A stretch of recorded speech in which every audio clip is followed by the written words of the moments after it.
I'll be there when you're down, when you're losing your crown, till the afterglow, the afterglow.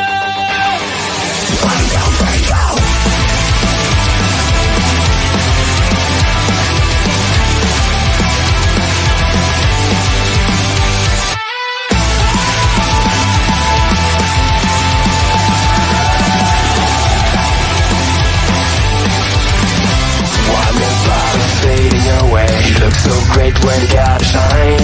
One more part of you is gone now, as you keep smiling at the crowd. Pressure is your best enemy, spotlights show what they wanna see. Sometimes it feels like you're under attack, you just can't break free. I'll be there when you're down, when you're losing your crown, till the afterglow, the afterglow. I'll be there when you fall, when you're losing it all.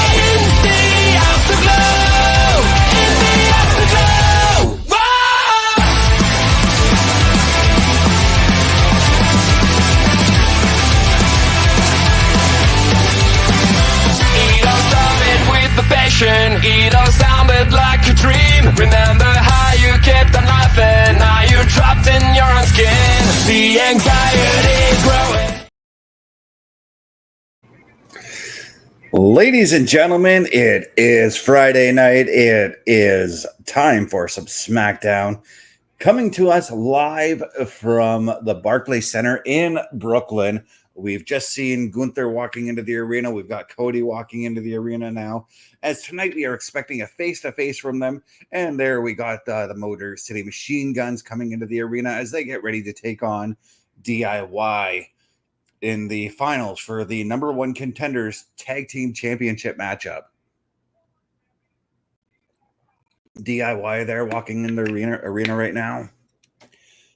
This is going to be a Smackdown that is just totally on fire, boys. And there's Randy Orton coming into the arena as well. You know Randy's going to be looking for revenge on KO after what happened to him a couple of weeks ago. Randy's making his way to the arena or into the ringside area, or is he? He just stopped and turned around.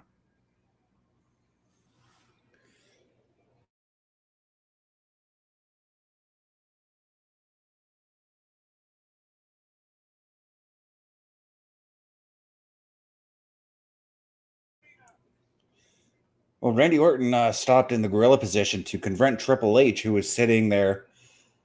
Something was said there, but we don't know what because we couldn't tell. But Orton or Hunter kept on saying, "You got to go out there. You know, your theme is playing. The crowd's waiting on you." And we all know Randy has been demanding a match because last week he went to Nick Aldis, right? He went to Nick Aldis and said, "Look, I want to fight KO," and Aldis was like, "That's not my prerogative. You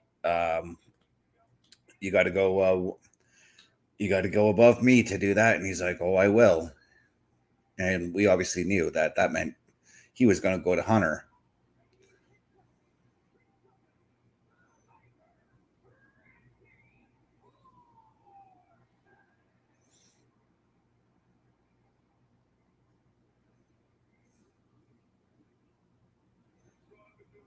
Randy's got the microphone. Let's check out what he's got to say.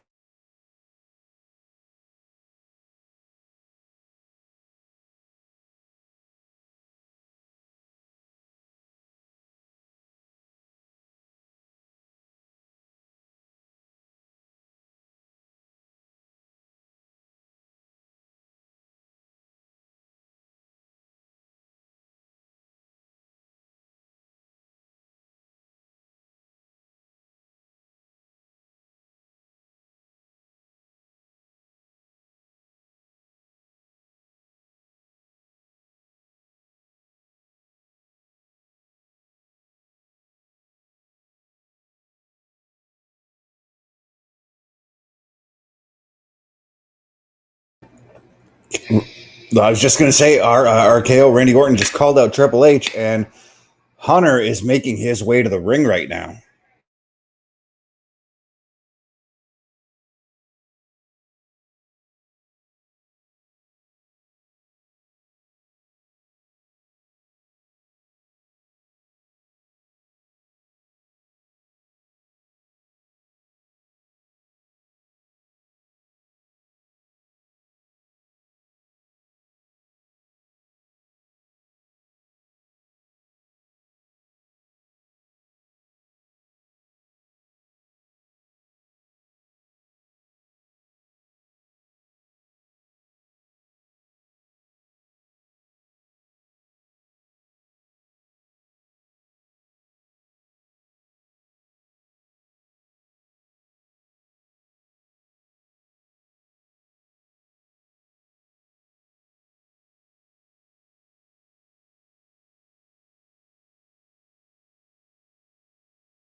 Some very valid points being made by both Hunter and Randy in this promo here.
We've got OMD in the house. How are you doing, brother?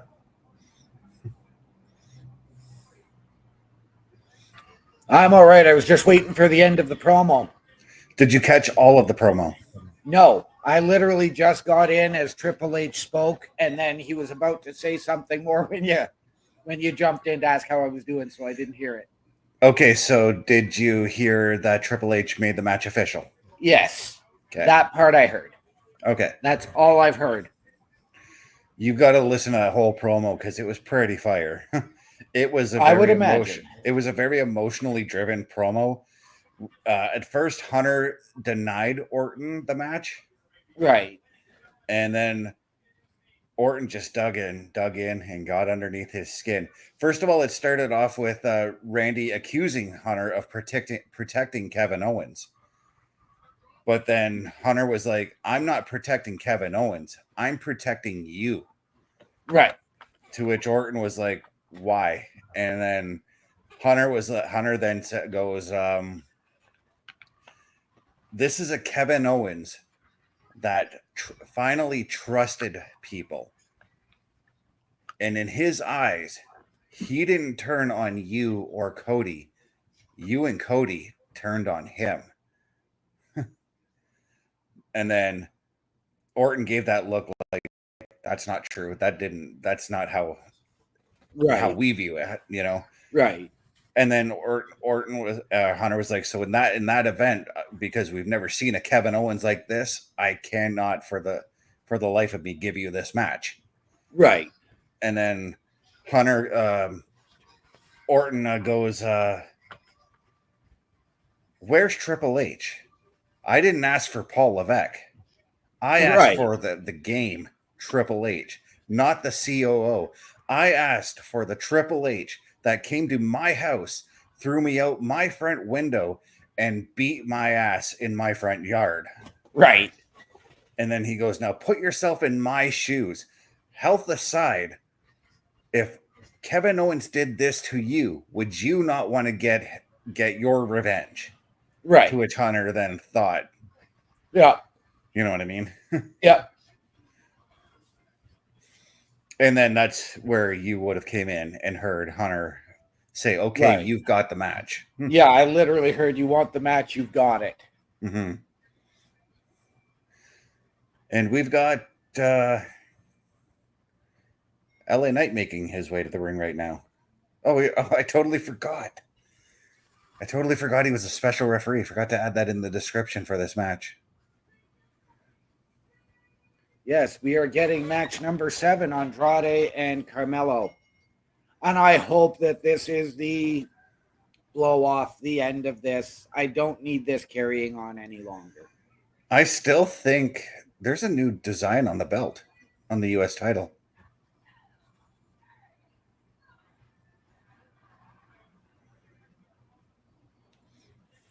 Looks like now I'm watching on a smaller TV than my old TV now because the roommate took that TV.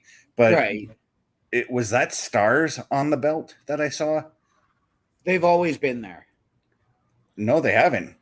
Last week it was pure black. No, the whole American flag is on there with the stars and stripes.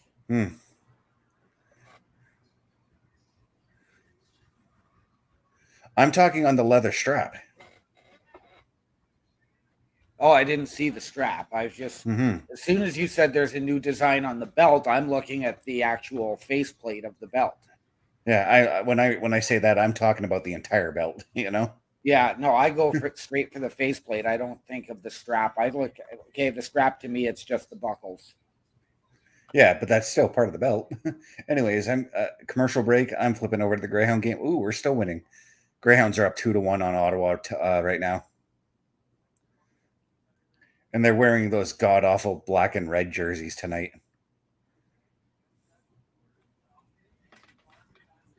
I was actually offered tickets to the game tonight for free. Dude, not gonna lie, if you were offered multiple tickets, I would have been like, yo, message me, we'll go together. Because that's one thing I've always tickets. That's one thing I want to do with you one of these days is go with you to a hockey game. Okay. I think that'd be a cool outing for the both of us, you know? Yeah, no, I was offered 2 tickets, but I was like, no, I work until 8. Yeah, and the game started at 7, so yeah, you would have been coming in at the start of the second because the start of the second started at the top of the hour. Right.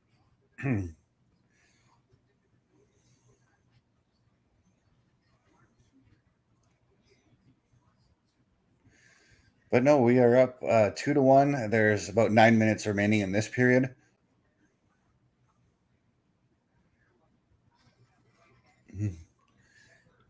So all in all, how was your day other than when I briefly talked to you on Facebook today? Very long, very slow. Is that why I was able to reach you so easily? Yeah. We literally, for the first half of the day, I went out with the guys on the first delivery because it was just trying to get a thick mattress up a narrow staircase. That's not hard to do, really.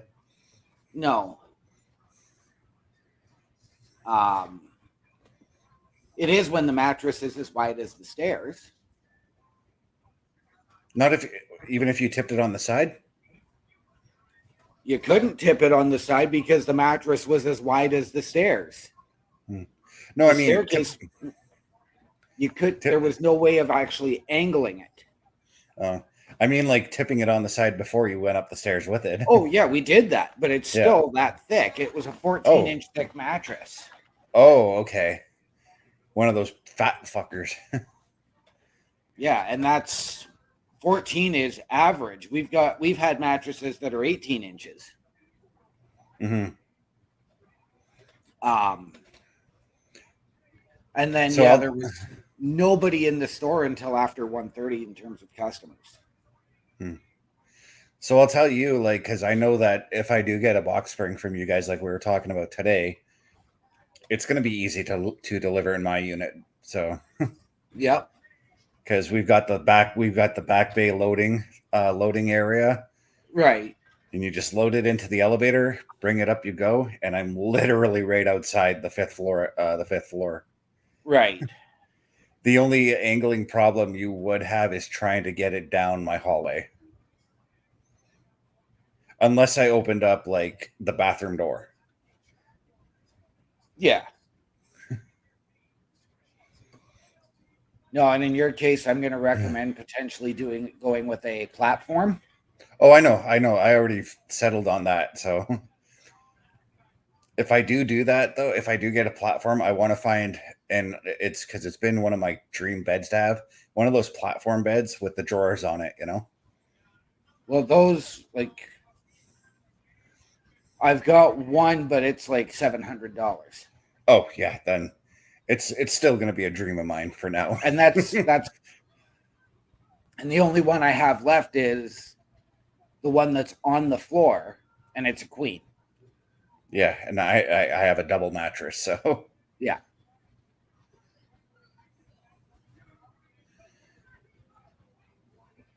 And once we sell that, like the manufacturer, we can't. Mm-hmm. The manufacturer is not producing those ones anymore, so we wouldn't be able to get them anyways. Because the one thing I know for a fact that I am not going to ever do again because I'm a big guy and those metal frames that Ontario Works approves for you, they are garbage. Yeah. And not that they would add extra weight, but it's myself and 2 cats, you know? Yeah.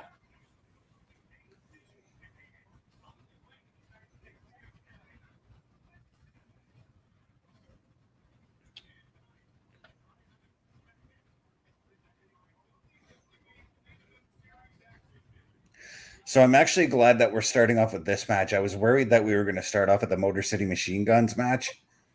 No, I knew that was going to be like main event or the top of the second hour. Mm-hmm.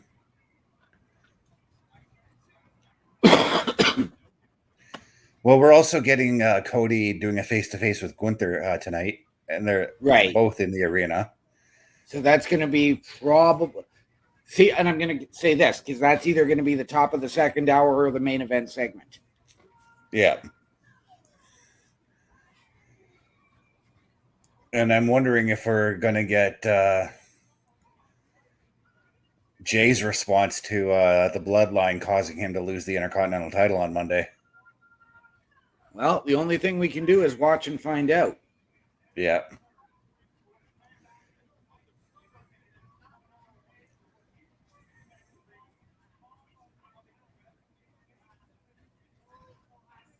So I'm snacking on a snack that I don't really like, but I got it for free. It's those banana marshmallows.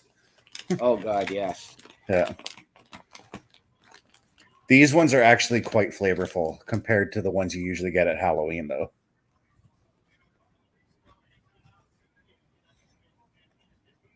Right.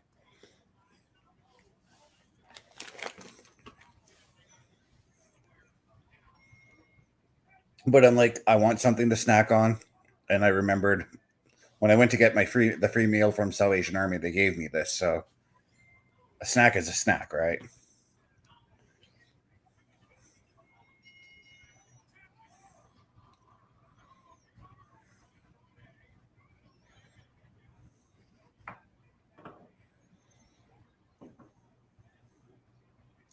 So you were gonna laugh at me for something that happened to me today that could be considered quite embarrassing to some people, but You you know talked about me. muted, didn't you? But yeah, no.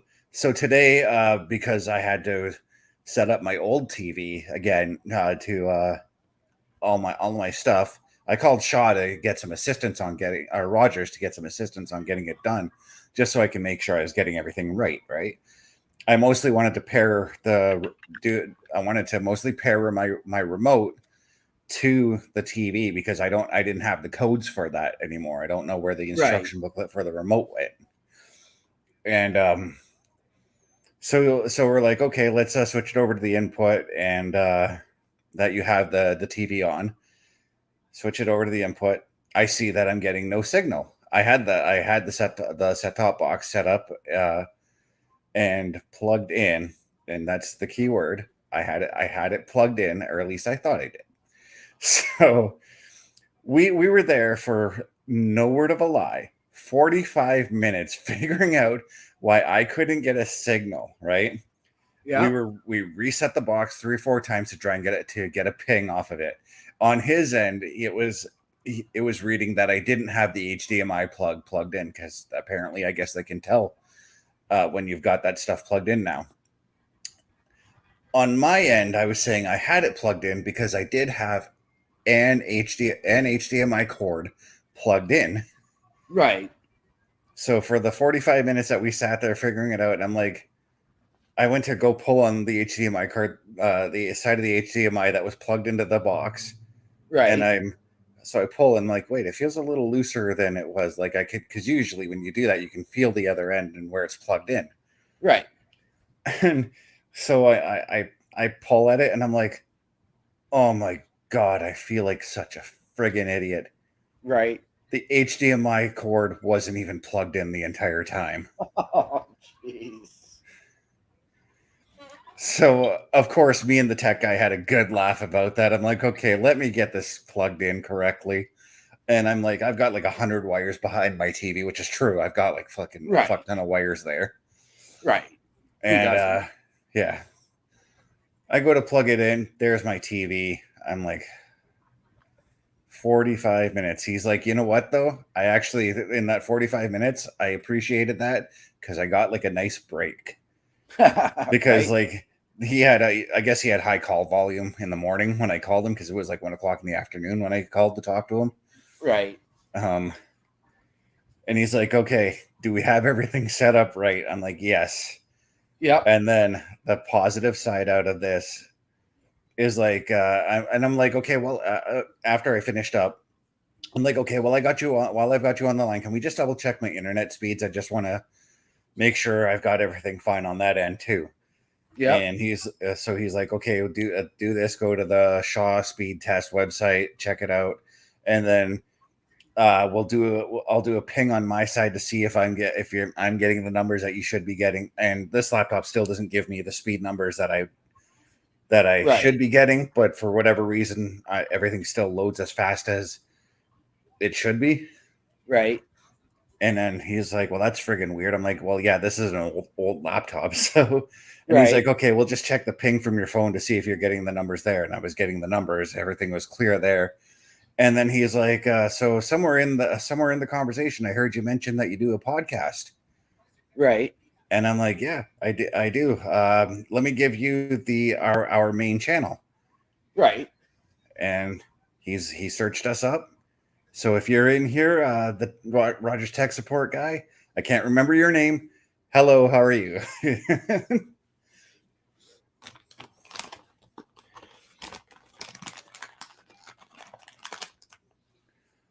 But no, I felt like the biggest goof after that.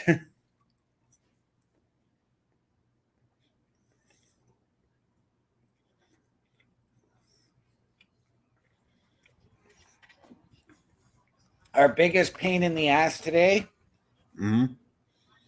was we're anticipating freight coming in. Right. Small order, only 21 pieces, and it was all light. Right. The guys get back from their afternoon deliveries, and we're talking 4:30. And usually, we've heard from truck by now as to when they're coming. Right. Nothing, and then we're like, we must not be getting it if we haven't heard from them by now. Mm-hmm. So we've sent the guys home, and of course, my manager and I are sitting there, and he's off at 6 because I work until 8 tonight. Mm-hmm. Doesn't the truck call at 6? Can I drop the order off? Jesus Christ. Yeah, we tried telling him, like, well, we said no at first, but then he was like, nah, we may as well do it. And then he only had one of the 2 pieces of paperwork that we needed. Couldn't find the second one in the cab. Mm-hmm.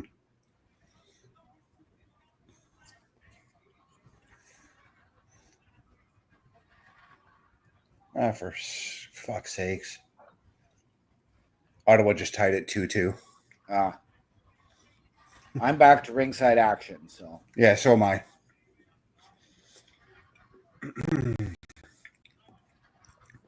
Oh, this Monday, Hershey, Pennsylvania for Raw.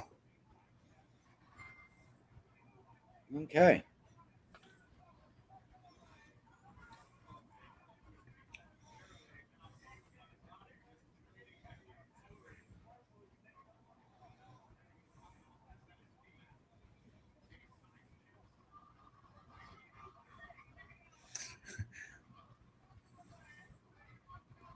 I like how in this match, basically, LA Knight has complete control over Right?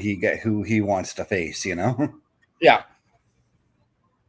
And somehow I still see it being a triple threat. I do too. I firmly believe this whole thing is leading to a triple threat match between all 3 men.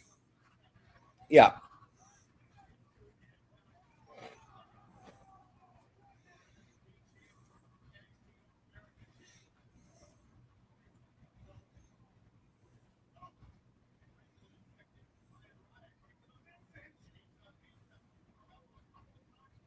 It feels so weird watching going from a 40-inch screen to a 32-inch. It feels so small to me.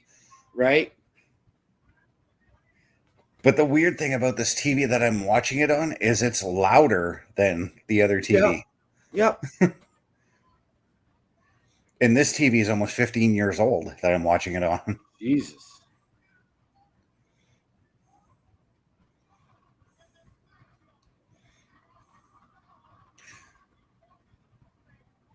Yeah, 13. It'll be 13 this coming WrestleMania because I got this TV the weekend of WrestleMania 28. Right. It was one of those things where the TV was on sale for like $200 at the time. And I'm like, I need a new TV. My old TV just wasn't cutting it anymore. The color was starting to go. Right.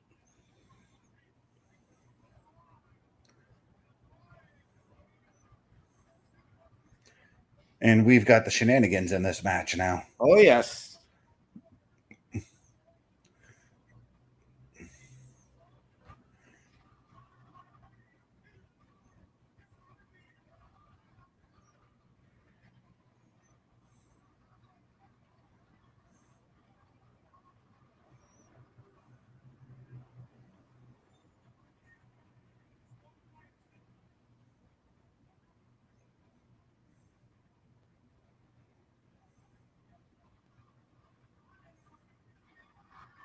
I'm still not sure about LA Knight's finisher. I mean, it's simple, and it is a move that you can maybe do out of nowhere, but I'm still not sure about it. You know what I mean? Right. It's, again, like a lot of finishers, it's there more for the look than the actual effect. I mean, if you look back at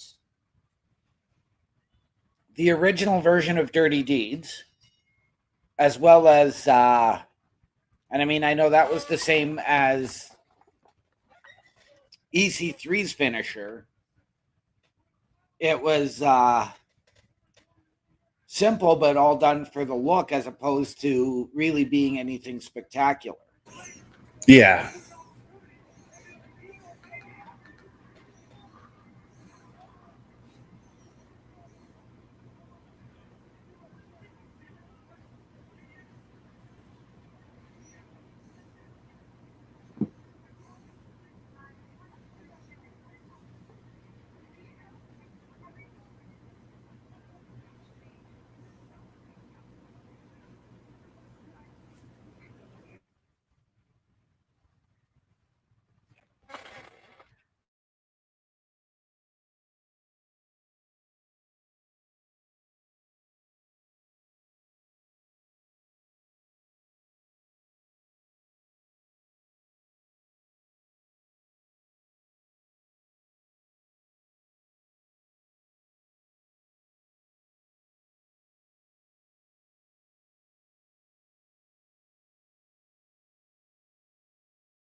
I smell a babyface turn.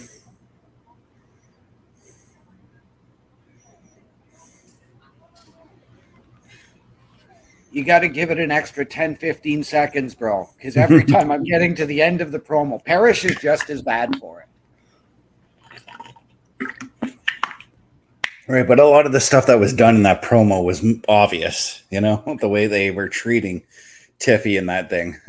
Yeah, but again, I didn't get to hear anything after the Candice, I'm going to go and take care of that Naomi problem for you, and then I couldn't hear anything.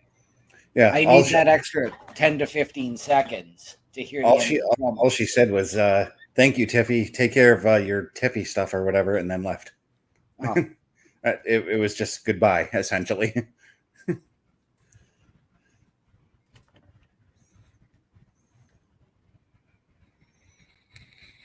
But yeah, I definitely smell a babyface turn on Tiffy, and I feel Tiffy is going to cash in on Nia.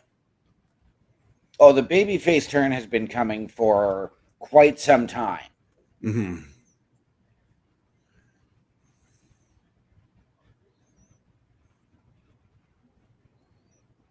I mean, she's a babyface that's, well, right now she's a tweener because she's supposed to be the heel.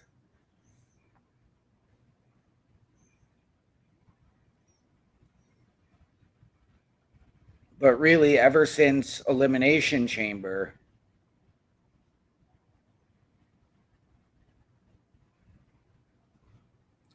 she has been that baby face. Yeah, and I was gonna say even before that, but before that, that was more me personally liking her as even if she Right. was a heel, you know. Yep.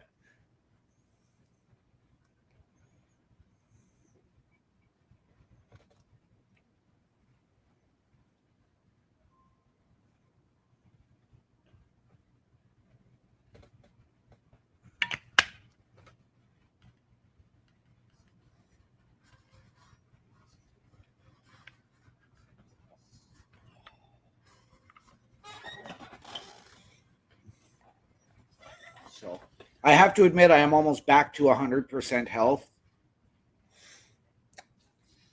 The headache and the headache and the nausea are gone. There's still the toothache, and the Oragel hasn't helped at all today.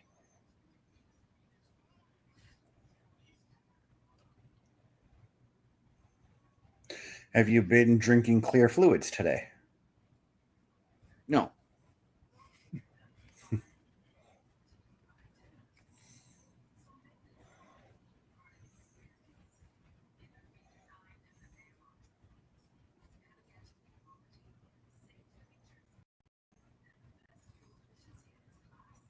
And it's actually been the last few days. It's actually been the warm drinks. Like my cold drinks, I'm fine. The warm drinks are what's aggravating it. Mm-hmm.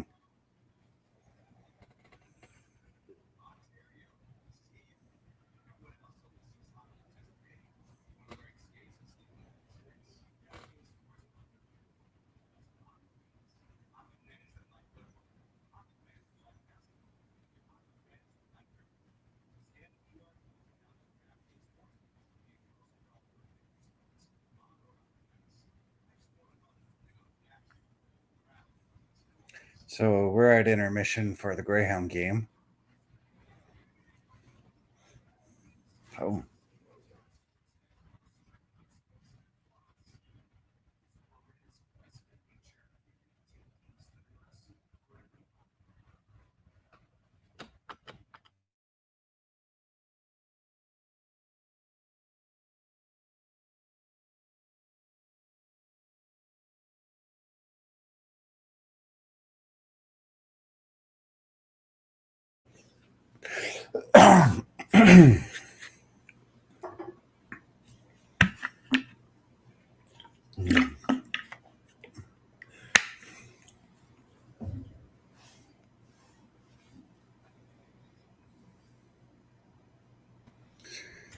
Yeah, just as we expected.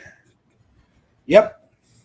Triple threat match at Crown Jewel, which is actually kind of cool. I'm glad that the U.S. title is actually being featured on a PLE, because I feel like it's been a while since the U.S. title's been on a PLE. Right. And it's going to be probably your featured title match for the show, since Cody and Gunther is not actually for a title. I mean, I'm not going to consider the Crown Jewel Championship an official championship. No, but those two matches are going to be your main event matches. They are. Not to mention, maybe I don't. We'll have to see on Monday. Maybe Jey gets a rematch with Braun Breaker. I don't know. Yeah, we just have to wait and see what happens on Monday. Yeah.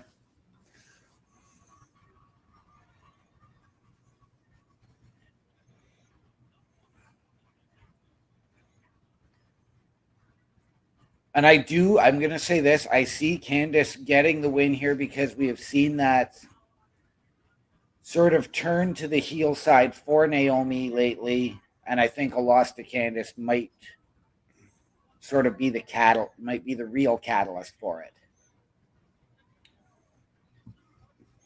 Yeah, and I'm not gonna lie, I actually really do enjoy Candice LeRae more as a heel than that plucky baby face. Right. You know, because she's got to me, and I noticed this hard in NXT when she turned heel. She's got more attitude as a heel than a baby face. Gargano, on the other hand, her other half works better as a baby face than a heel. Right. Gargano, yeah, he was cocky when he turned heel, but it just didn't work. For me, you know. See, I didn't find him that cocky. I found him as a heel to be more comedy. Uh-huh. But it just didn't work for me because I like that. I'm a fan of those underdog baby faces, you know. Right. And Gargano, the 1-2-3 kid, Barry Horowitz are my favorite type of wrestlers to watch, you know. Right.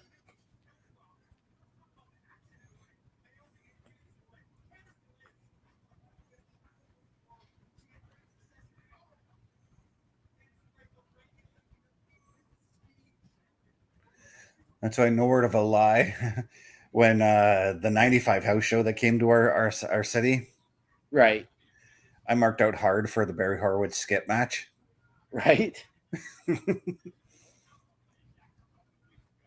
And I can't remember, did we have 1-2-3 Kid here at all for either of our shows?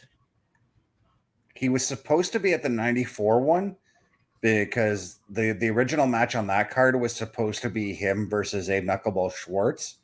Right. But for some reason he couldn't make that, so they got Just Incredible PJ Walker to do it. Right.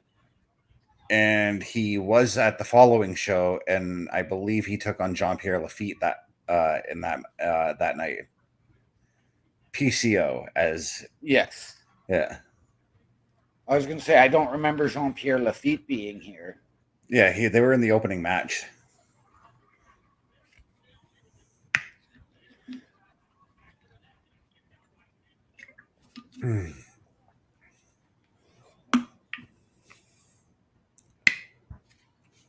Because I think that match was originally supposed to be Bret Hart versus Jean-Pierre Lafitte, but they ended up booking Bret for another show that same night. Yeah, because I knew Bret Hart was listed initially for both shows. Mm-hmm. And that's one of the big reasons why I was already a Shawn Michaels fan, Mm-hmm. but it was one of the big reasons why I've really lost a lot of respect for Bret, was because to me, he no-showed those shows. Yeah, well, the 94 one, I remember where he was moved to be booked because the Montreal had a show that night too. Right. So they moved him over to the Montreal show as opposed to our show. Right. But still, I mean, both shows, and he no-showed both. Mm-hmm. But that's also the thing we've got to understand as wrestling fans. And subject to change. Yep.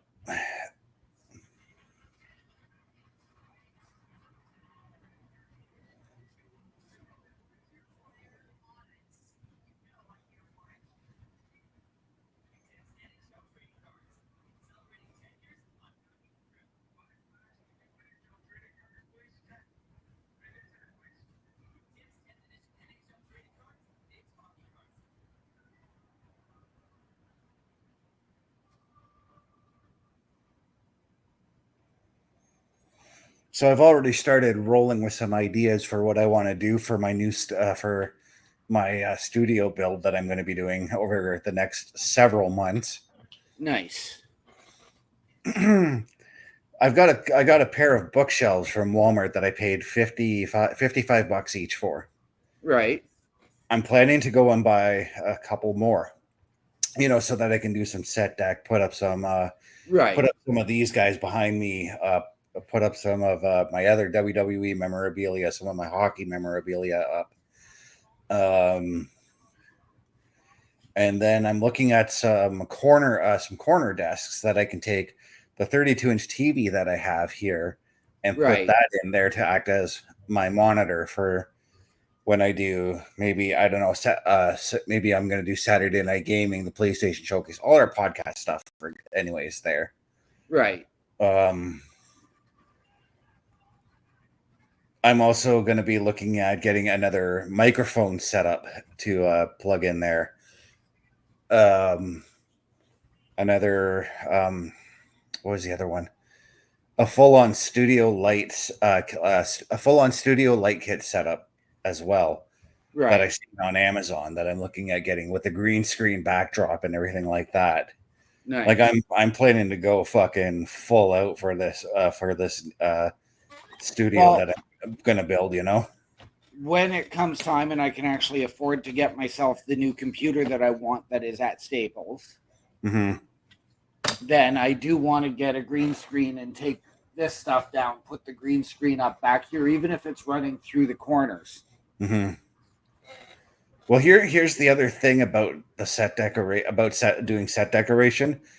Sometimes green screen's not exactly the best way to go. Sometimes doing something just simple as putting something up behind you, whether it's like your shirts or my 8x10s, it just looks a lot better on screen, you know? Right. And I think this is the first time we've left commercial break with Candice dominating Naomi, and we've come back to Candice still dominating. Right. I haven't seen anything. I haven't seen anything like that in a long while, to be honest with you. Right. Because usually, and this is for the viewers out there. Usually, if we see in a wrestling match before they go to commercial break, usually if the babyface is in the lead, we'll come back and suddenly the heel is in the lead. You know? Yeah. See, and you'll see a lot of times where the heel is in control going into commercial break, but that's when the babyface is starting to make her return and come back in the match is when we're coming back from commercial. Yeah, and that's what we saw, because we saw Naomi, I think she threw Candice out of the ring and then they went to commercial, which I don't really consider that, you know, taking the advantage. That's just throwing somebody out of the ring, you know? Yeah.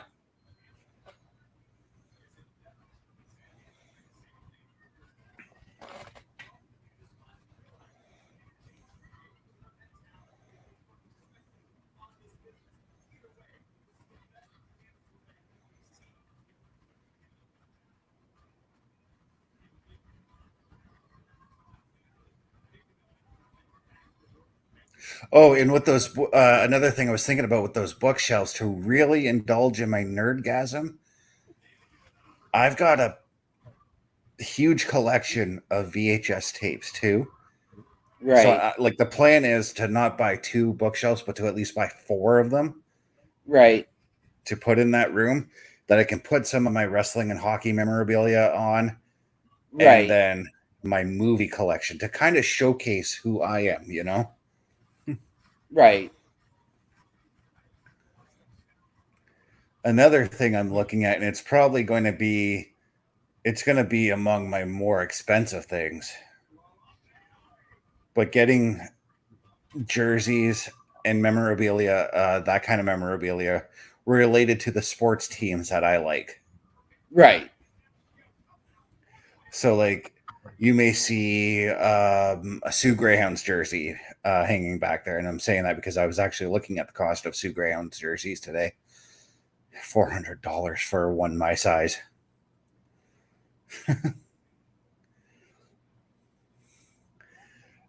And I'm not going to get a Montreal Canadiens one because I've got a ton of Montreal Canadiens memorabilia as it is. Right.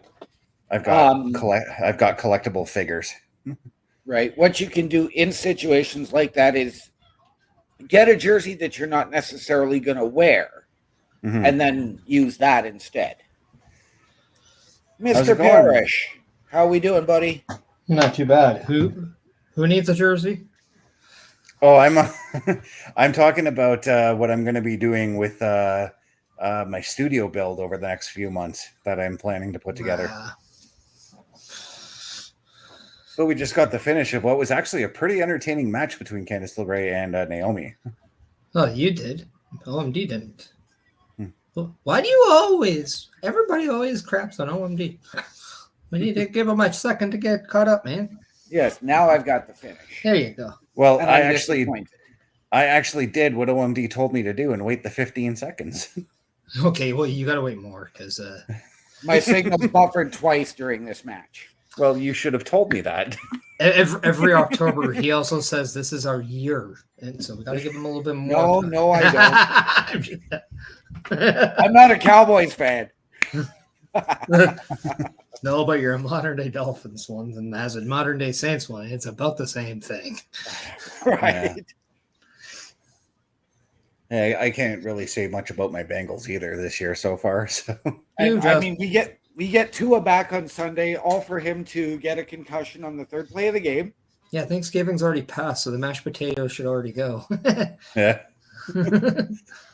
Yeah, I can attest. We got Taysom Hill and Chris Olave and multiple other guys back, so yay. Right.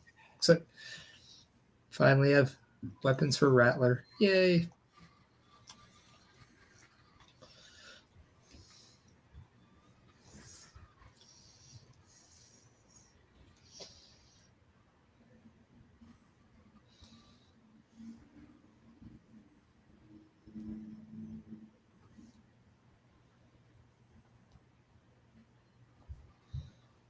So that video you posted in the group last night, were those the first steps?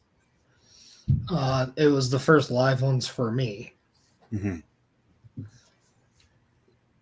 Kind of was doing it that day. Nice.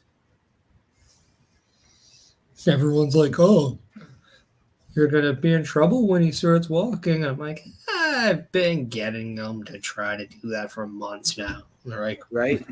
it's like, why would you do that? You don't know what you're getting yourself into. I'm like, yeah, I do.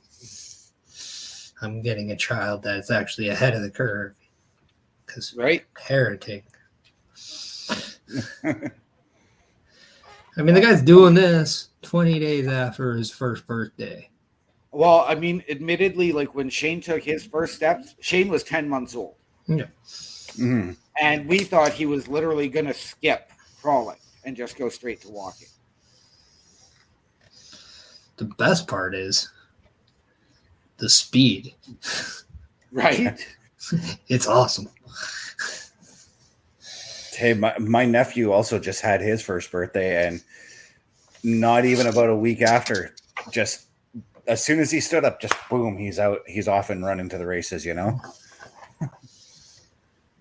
Yep.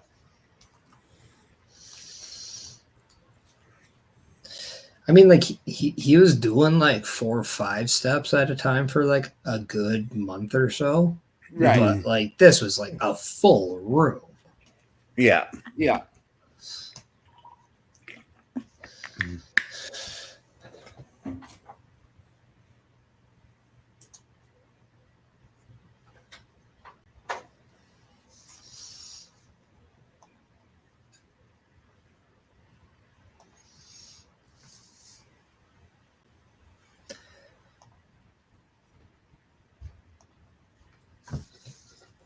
Yo, since we're in a commercial, what was your recap for the first little bit prior Okay. to the match that we just saw?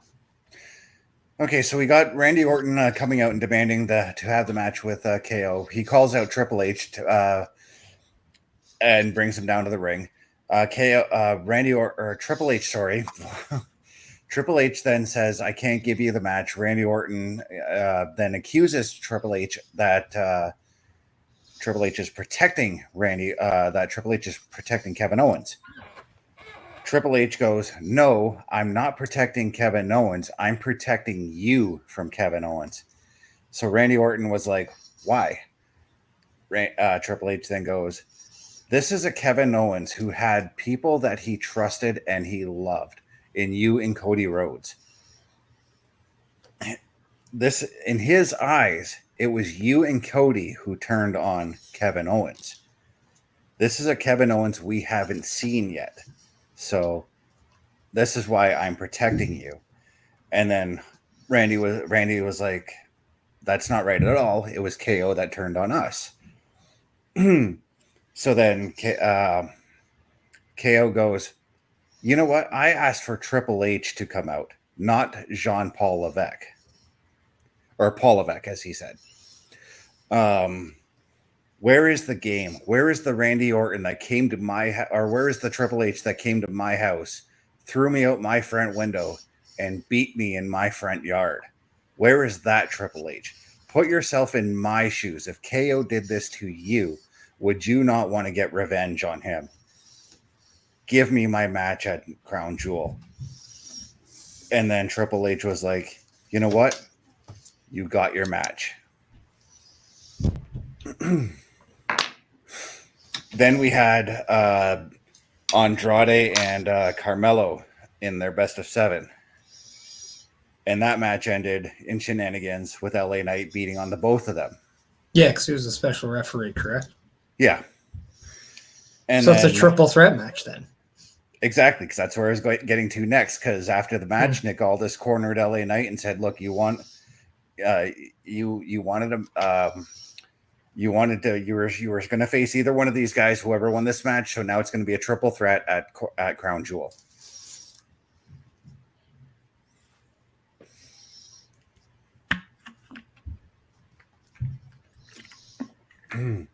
There's also LA Knight added a new design to the US title, and it's not very much of one, but he's got his LA logo, the LA Knight logo, yes, across the strap. I have seen that. Okay. I at first thought it was like stars to represent, the US, but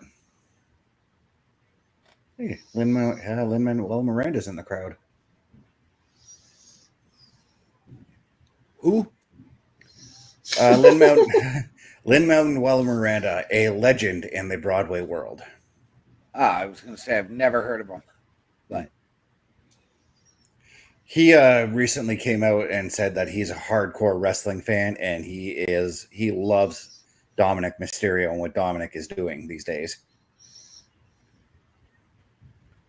Well, we figured out what our main event is tonight here, Mr. Best, since the Crown Jewel title is in the ring. Yeah. Speaking of Dominic Mysterio, I've listened to half of the Chris Van Vliet podcast that came out today, and it's pretty friggin' good so far. Mm-hmm. I saw a couple of clips from it already. Mm-hmm.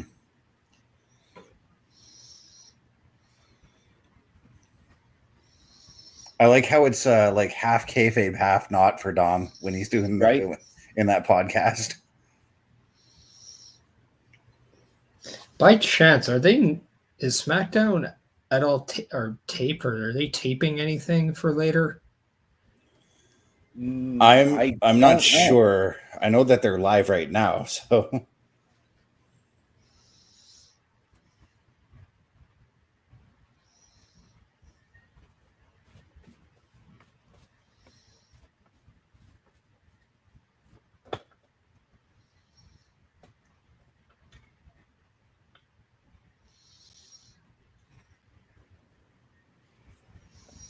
Yeah, because Crown Jewel is next weekend, correct?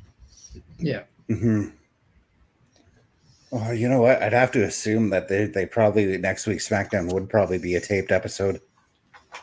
Because I have seen some major spoilers for something. Okay.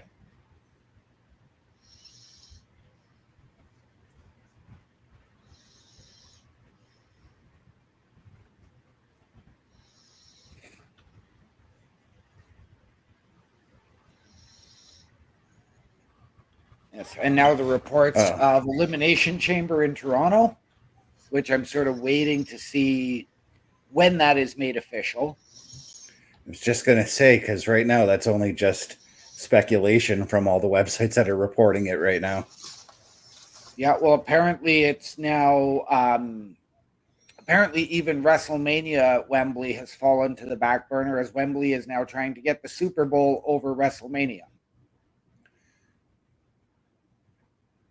There's rumors that they're trying to get SummerSlam in Manchester as well. So,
Now, who had it on their bingo card that Gunther would be the one to talk you into this match?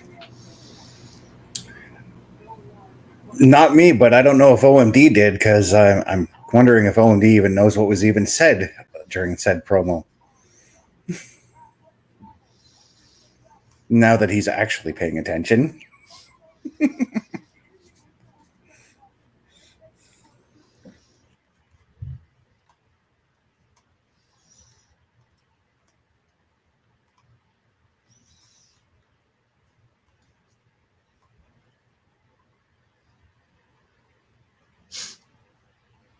If.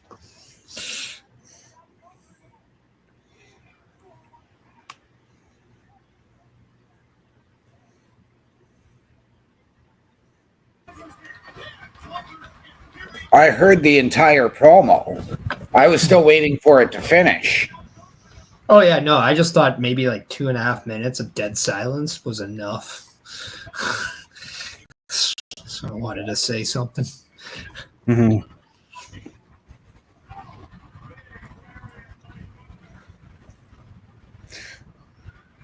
Well, I was just totally enthralled by what both men had to say. Both men laid their claim to who they think is the better heavyweight champion between the two. Yep. Well, what I enjoyed about that is Gunther flat out saying there's stuff he just doesn't want to do. Mm-hmm. It's like, Cody, like you do it because you feel you have to. I don't do it because I know I don't have to.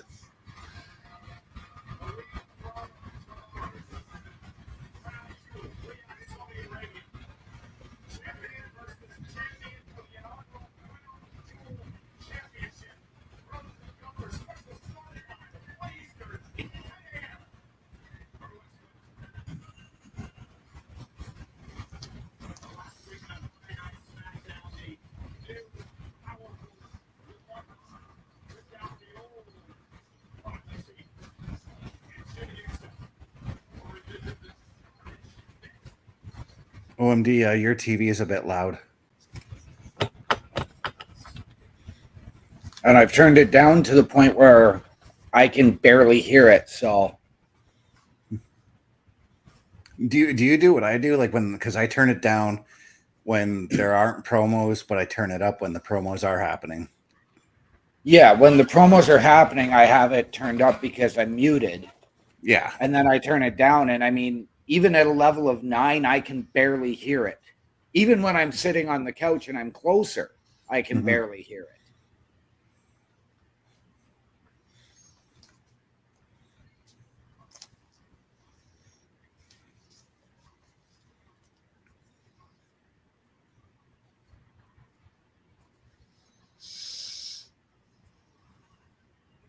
And that's just it too, because I'm watching on my little 32-inch TV, and remember how I was saying this 32-inch TV is louder than the 40-inch that the roommate took.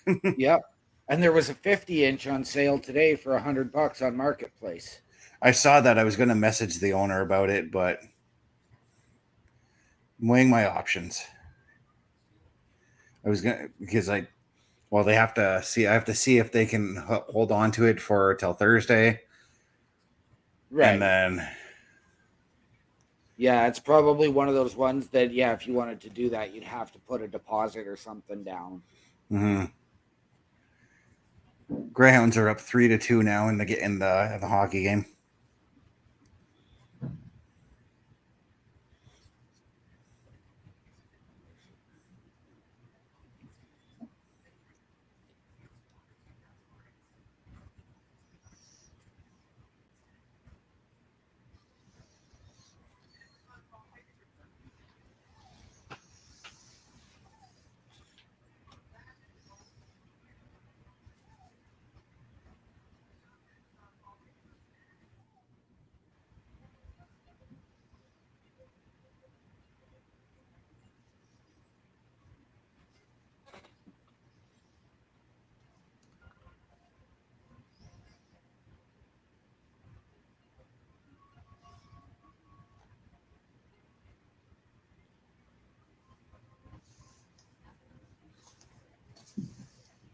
Yeah, I'm pretty sure next week's SmackDown is pre-taped.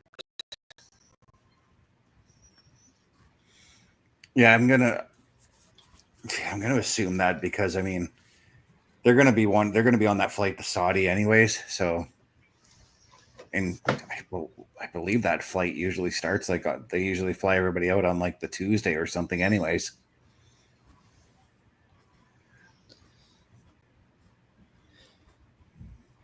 Yeah, there is plenty of spoilers on it on Twitter. So if you don't want to know, I would stay clear of it. And knowing me, I like to be surprised. So yeah, it's going to be a week of avoiding spoilers on Twitter and wherever else, you know? Oh yeah, I mean they're going to be everywhere. Yeah.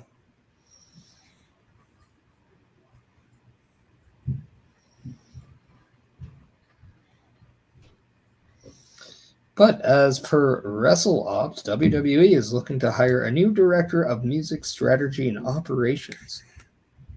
Yes, I saw that I last shared night. that earlier today in the group.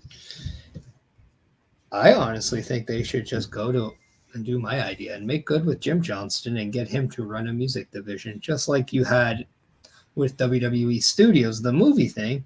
I would say start a music Right? thing.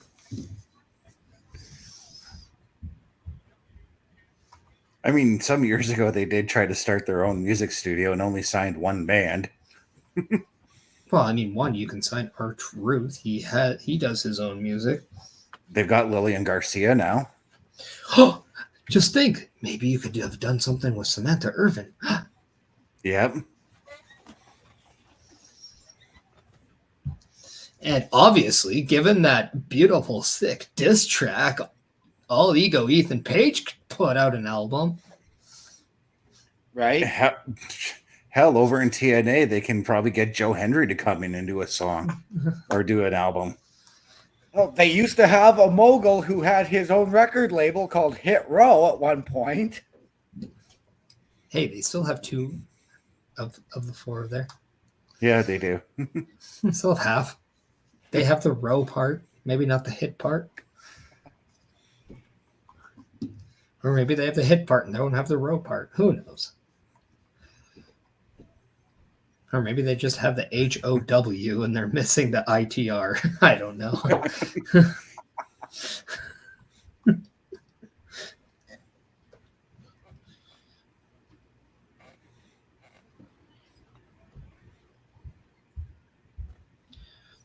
That's going to be one of the greatest mysteries too. It's like had Triple H taken over maybe just a few years prior, what stars don't leave and would they have had the same fate as some do in the company they are in? Because you can arguably say Swerve Strickland, he took it to a next level in AEW. Yeah.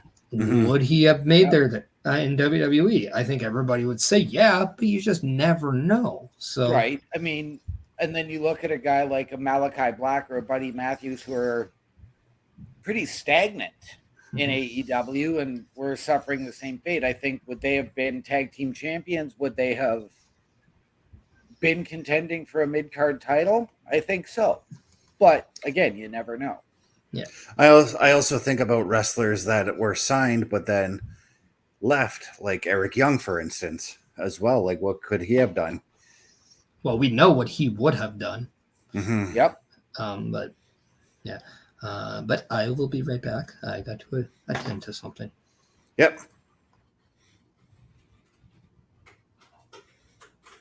Yep, because Eric Young was pitched and was going to be working with the Wyatt Six, and yeah, but I'm talking about because wait, did he sign that contract before Bray died? Yes. Okay. Yes, he had signed before Bray died. He was coming back to work under Triple H, and then basically he said, once Vince reasserted himself, he said nope. Yeah. But I still wonder, like, what Eric Young could have been doing would he have been a part of this current incarnation of the Wyatt Six if Triple H had taken over and Vince didn't reinsert himself, you know?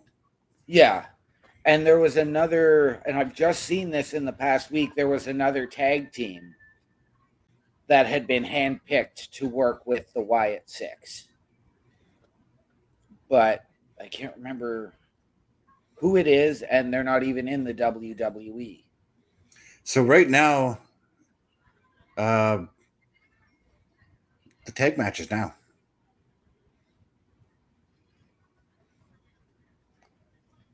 And we still got 45 minutes left, about give or take.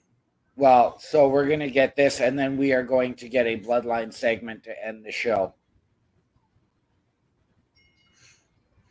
I mean, it'd be interesting if these guys got the full 40 odd minutes to do the match. But this is the match I've been looking forward to all week long.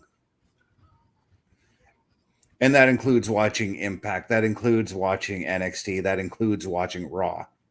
Right. This is the one match. This is my match of the week. I'm calling it right now. Right. No, I can't remember. There was a... I think of also like another team that left because of they didn't really like the way Vince was booking them, but FTR. Yeah. I really think they would have succeeded in this current version of the tag team division under Hunter. Oh, yes. I think it was the War Raiders were actually pitched to work as the tag team for the Wyatt Six. You know what? I'm actually having an inkling, and I think I'm almost certain I heard it was going to be Akam and Razor.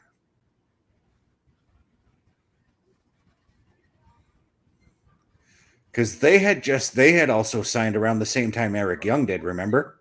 Yep. But then the whole Bray getting sick and then Bray passing, I mean, put a hold on everything, you know what I mean? For what they had planned for that. Then they decided to bring Akam and Razor in to be obviously a part of Karrion Kross's crew. And I think I heard Karrion Kross was also going to be in that mix as well for the Wyatt Six. I had heard that, but I don't think Karrion would have worked. Mm-hmm. I can't remember who it was, and I don't really want to go scrolling through a ton of wrestling websites to try and find it. Mm-hmm. But what I'm liking right now, and I'm actually glad that we didn't get the ones that were mentioned, because I really like the crew, the group of wrestlers they picked for the Wyatt Six now. Well, and they were all handpicked by Bray originally. Yeah, and Dexter Lumis was going to be a part of the original one too. I remember that very distinctly. Yep. And we all pitched, like, because I remember us talking about our dream version of the Wyatt Six, and I remember the majority of us picking Joe Gacy to do it. Yep.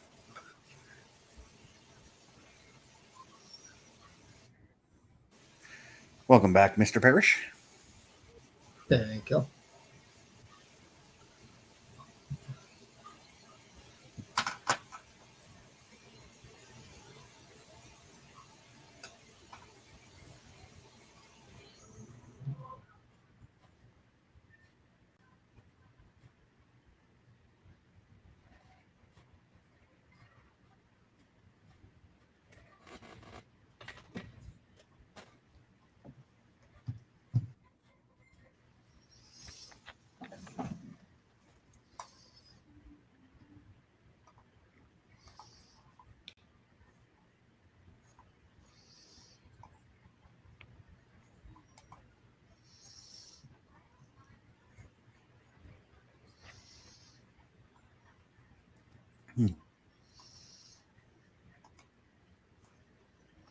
Yeah, you before you had left Paris, you were talking about like wrestlers or teams that could have benefited. more if they had stuck around with Hunter. And one team I brought up while you were gone was FTR. Actually, I think could have done benefited more with under Hunter. Yeah, and I think I probably would have used Grizzled Young Vets as one as well. Mm-hmm. Yep. Because I'm just thinking about like the tag team division specifically on SmackDown. I think could have been beneficial for FTR. I think FTR might want to come now and join this current tag team division because it is it's pretty stacked right now. Yep. Yeah.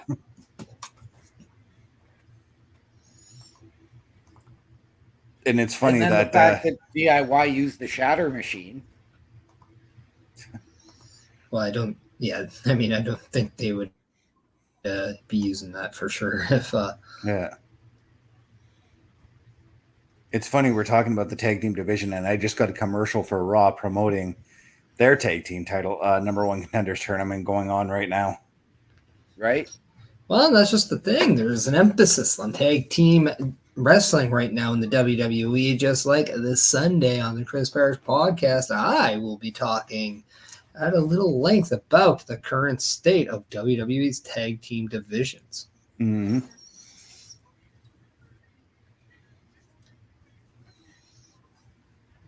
As we get a preview for next week's SmackDown as Nia Jax comes face to face with Liv Morgan.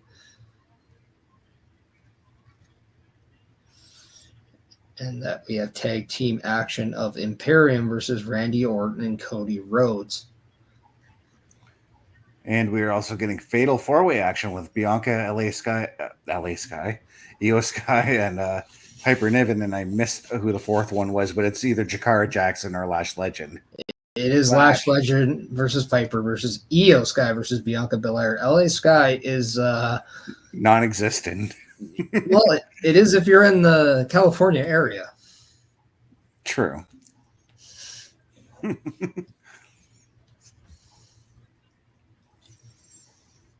As DIYs in the rings, we get settled for tag team act.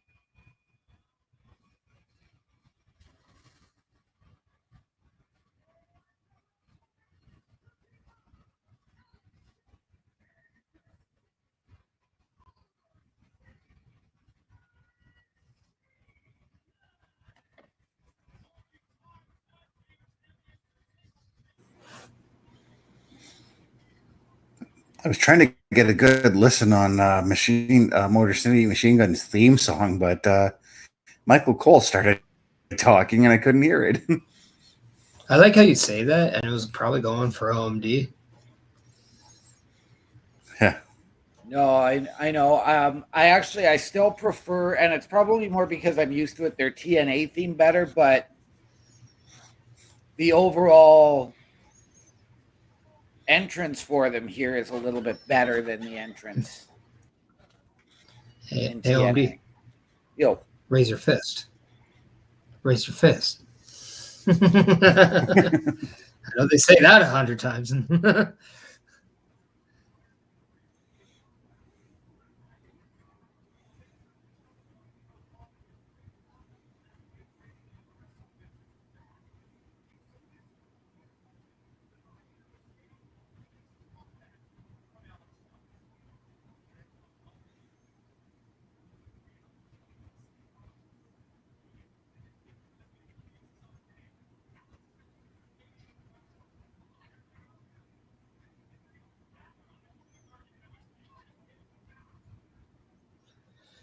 And a nice little opening sequence with Gargano and Shelley. Yep. Yeah. kind of like the feeling out process, the standard start to a tag match, and it was a nice little exchange to see that. I want to say that's almost a little bit of a throwback to their respective Ring of Honor days. Mm-hmm. Yeah. You saw the clap or the little high five there almost resembles the Code of Honor that you once saw. Yeah.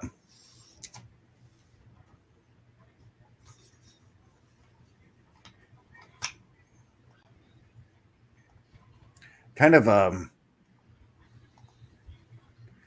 it's kind of like how they do it in New Japan. They start these in New Japan. Usually, they start the matches out slow. They start with the feel out process. Your arm drags, your hammer locks, that kind of thing, and then they build to the more complex maneuvers as the match goes along. And that's what I think we're getting in this match right now. Mm-hmm.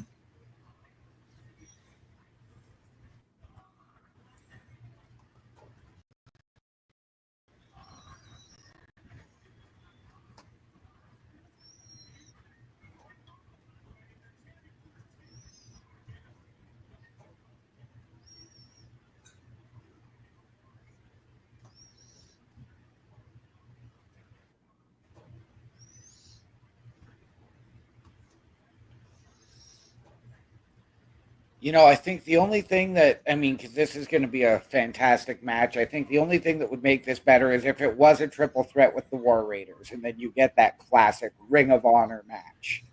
Just put it under pure Ring of Honor rules. I miss when Ring of Honor used to have that stipulation. It feels like it's been forever since I've seen that, Well, they do still, they have the Pure Championship now under this iteration under AEW, so they do follow that again.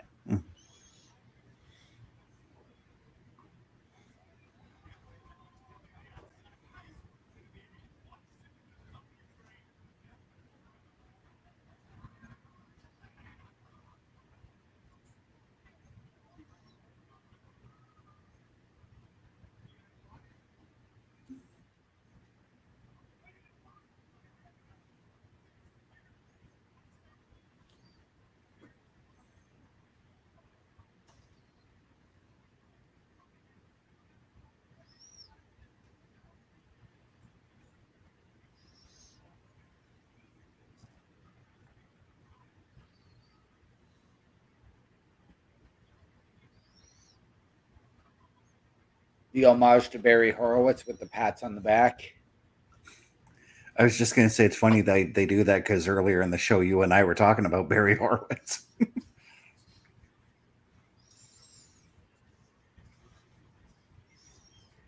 Paris, you look like you're about to say something. I'm just curious how you guys got into that conversation. We were talking about underdog wrestlers because they are best favorite. The underdog babyface wrestlers. Mm-hmm. And that the shows here that happened 20 years ago. Yeah. Wait, 30 years ago now. Yeah, sorry. almost 30, dude. I was going to be like 2004. Whoa.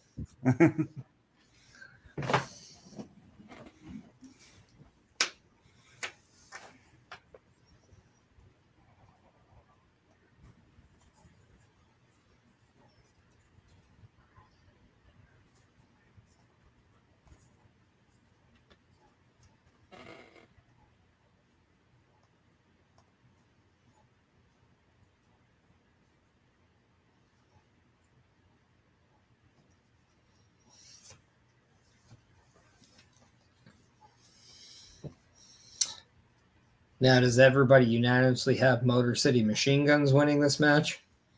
I do. Yeah. Yeah. Because we don't need a second triple threat match added to Crown Jewel. But we could do a triple threat next Friday if they're going to go that way.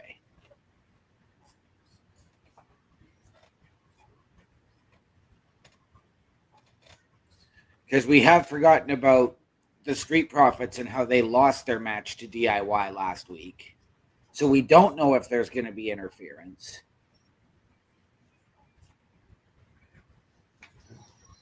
I kind of don't want interference in this match. I want No. I want this match to end clean.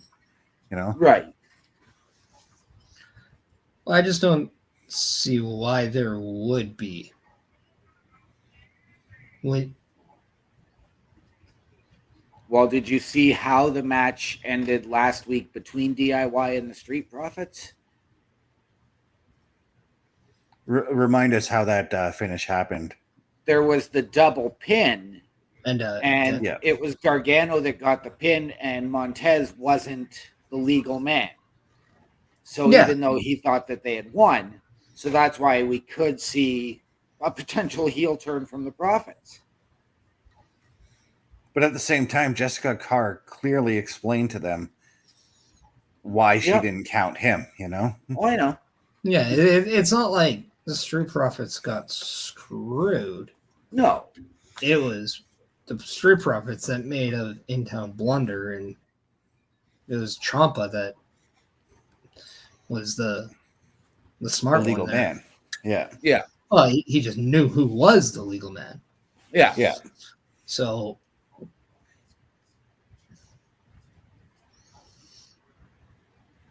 it could be frustration on the Street Profits, sure, but I don't think that's enough for a heel turn.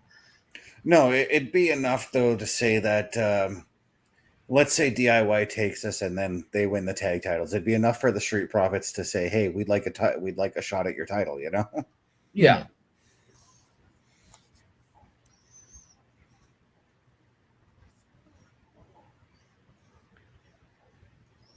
And you're almost seeing more heel tactics out of DIY in this match. Well, this is a babyface versus babyface match, and in Yeah. some of those instances, you gotta have at least somebody who takes the role of the heel, I guess you can say. Right. And I mean, really, I know that Sabin and Shelley have been heels at respective times during their careers. Ciampa is really the only one out of DIY who had a successful run as a heel. As we discussed earlier, Best, I found Gargano way too comedic when he was trying to be a heel. Yeah, and that's not to say that Gargano wasn't successful as a heel, because he did find some success with that heel run. Right. But it just wasn't, for me, it just wasn't as over being a heel. Like, the success in terms of wins and losses is one thing, but it's the crowd reaction, and it was sort of almost non-existent. It was almost like almost either non-existent or more Tiffany Stratton-esque, where even though he's the heel, he's getting cheered. Yeah, and that's the vibe I actually got when he started the way. You know what I mean? Yeah.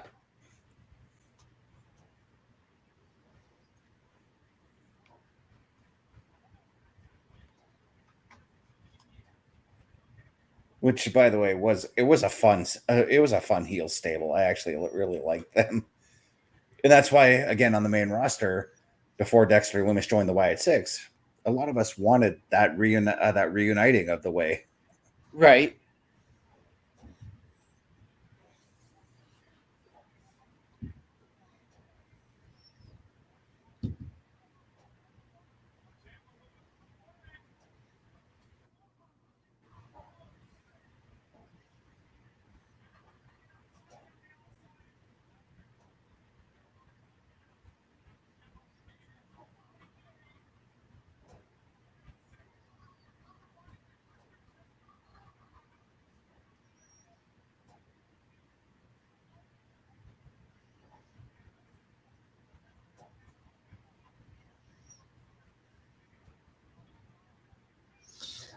Is anybody else just a little bit like surprised that of all people, Tommaso Ciampa's the one rocking the white elbow pad? You don't see the white elbow pad very often.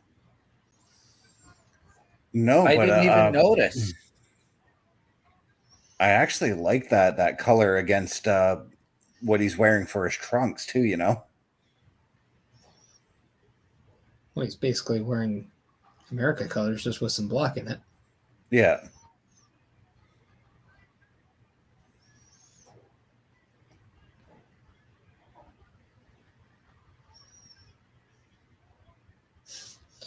It's actually funny. He's kind of wearing Detroit Pistons colors, which is ironic given the fact they're against a team Right. called the Motor City Machine Guns. Oh. OMD. I've got the finish. Are now your number one contenders for the WWE Tag Team Championships. Yes. And that's how you do it. The Motor City Machine Guns, yes, they are your number one contenders.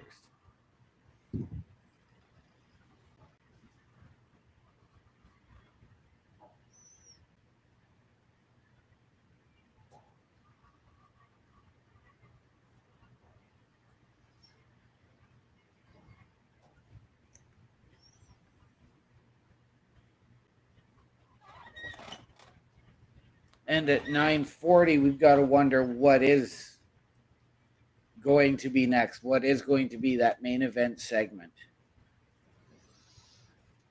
I'm going to assume something with the Bloodline. I mean, right? How can it not be at this point?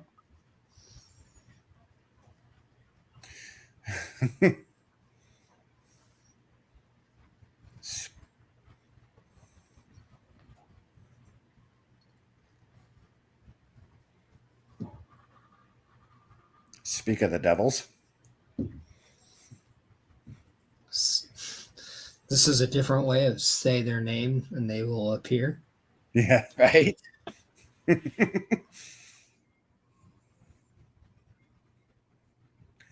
Well, maybe this is what I was speculating could happen on tonight's show too, OMD, where I said maybe we get Jay's response to losing the Intercontinental title on Monday. Right.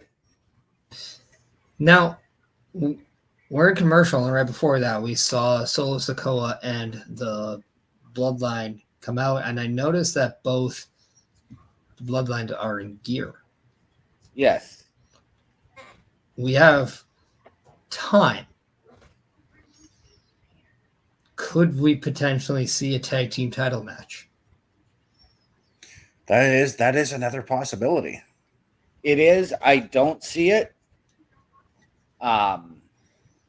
Because I do think if we are getting a Bloodline segment, we are going to see Roman and potentially Jimmy, or as best alluded to, Jay.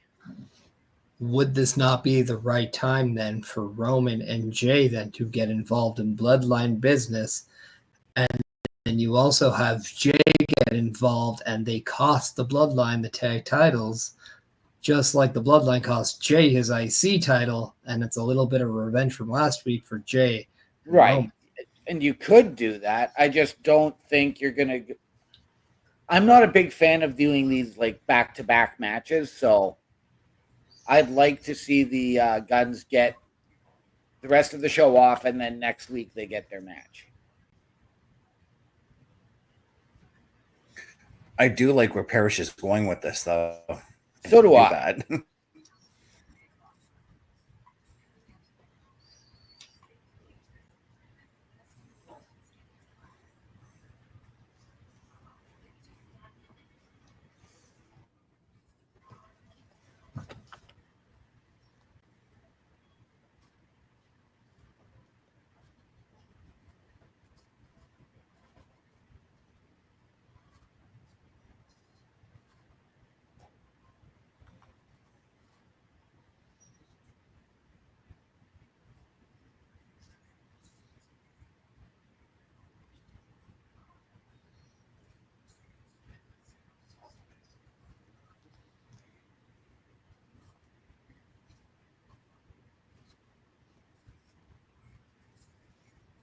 On the final score in the Greyhounds game, Greyhounds did win 3-2.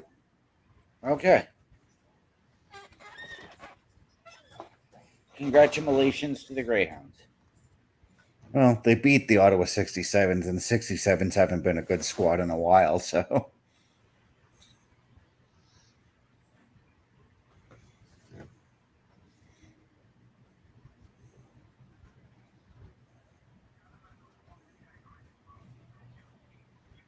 So tomorrow night, Leafs and Bruins. Who do you got winning that one, OMD?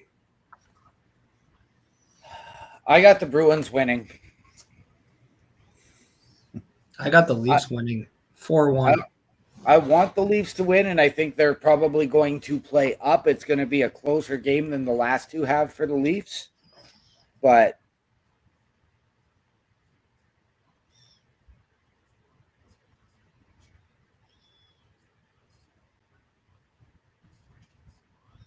Yeah, I'm going 4-1 Leafs. okay.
You can finish eating best. Do not have a stuffed mouth and then unmute. True swallow. We'll wait. I was in the process.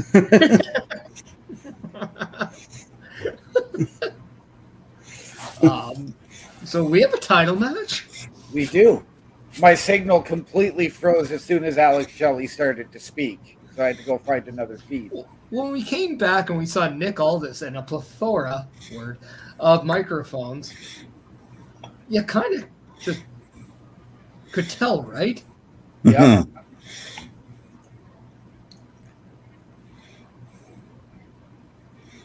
It was a really nice drop kick from Tamatonga. Mm-hmm.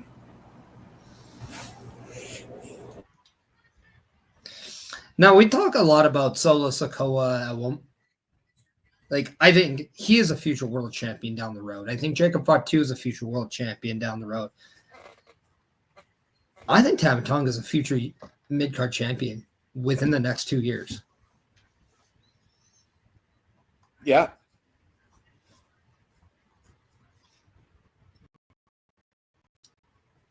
I think Solo needs a mid-card title run first before he is a world champion. I think Jacob is probably going to be the first member of this new iteration of the Bloodline to win a world title.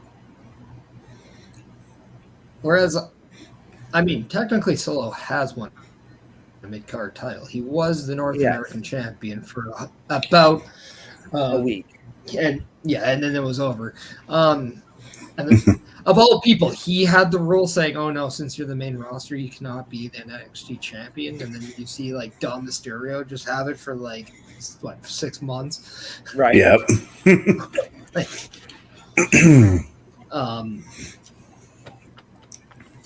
But I don't know. I mean, I think right now, I mean, you heard the heat that Solo was getting.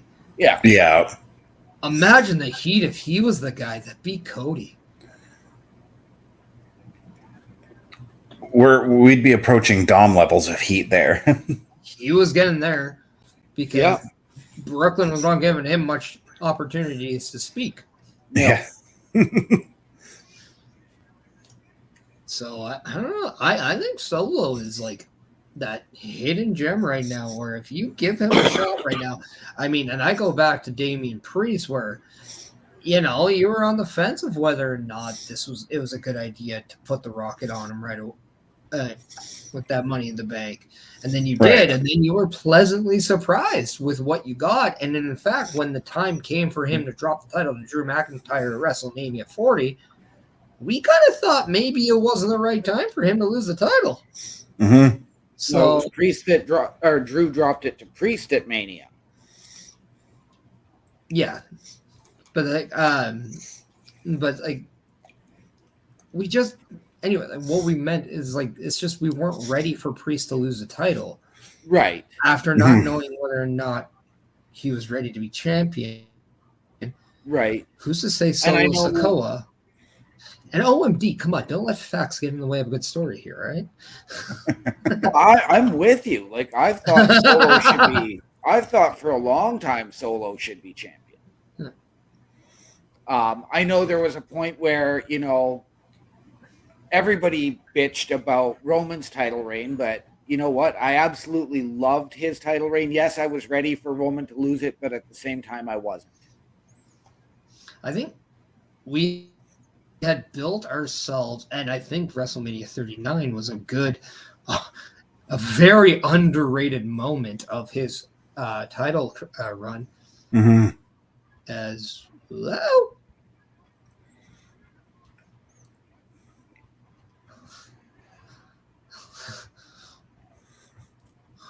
we got company, boys.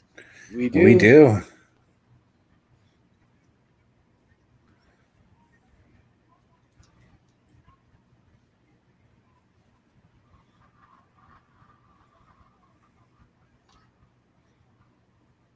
And we got more company.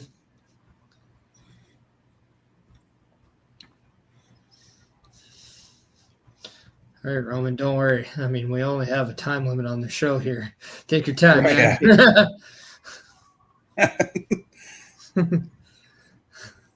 Got to make sure that you put that conditioner in that hair before you come out, man.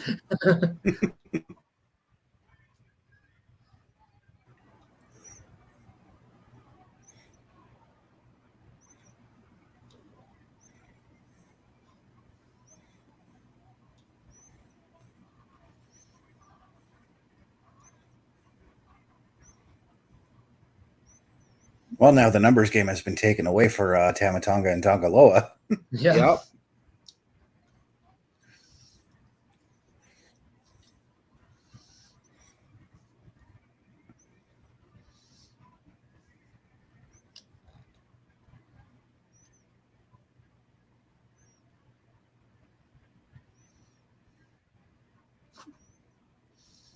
Saban with some solid rights. Yeah. Always respect a good punch in pro wrestling. Me too, actually.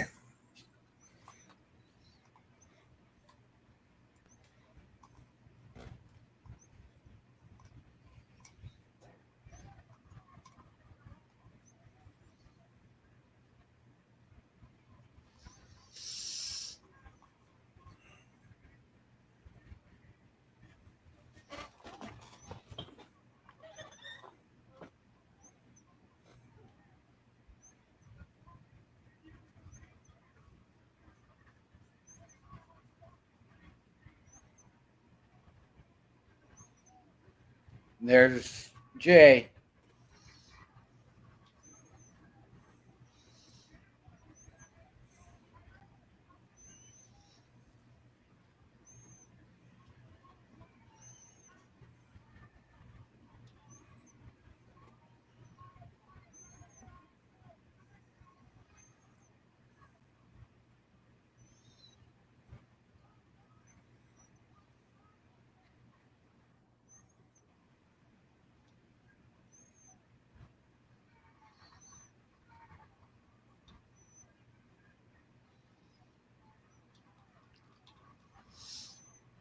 I kind of want Jay now to get a shirt that says "Yeeting ain't easy."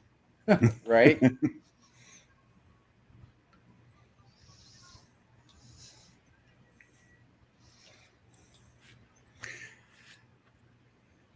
So I think this is safe to say this is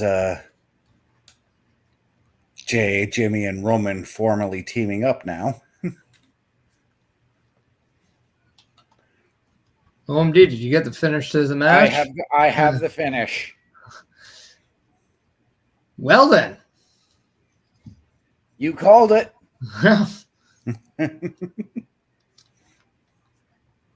And we have new tag team champions in the Motor City Machine Guns due to a lot of interference with the Bloodline, but counter interference by Roman Reigns, Jimmy Uso, and then Jey Uso. But we stand here 7 days after a debut, and Motor City Machine Guns are tag team champions, shattering the Ethan Page championship reigns from debut. Right?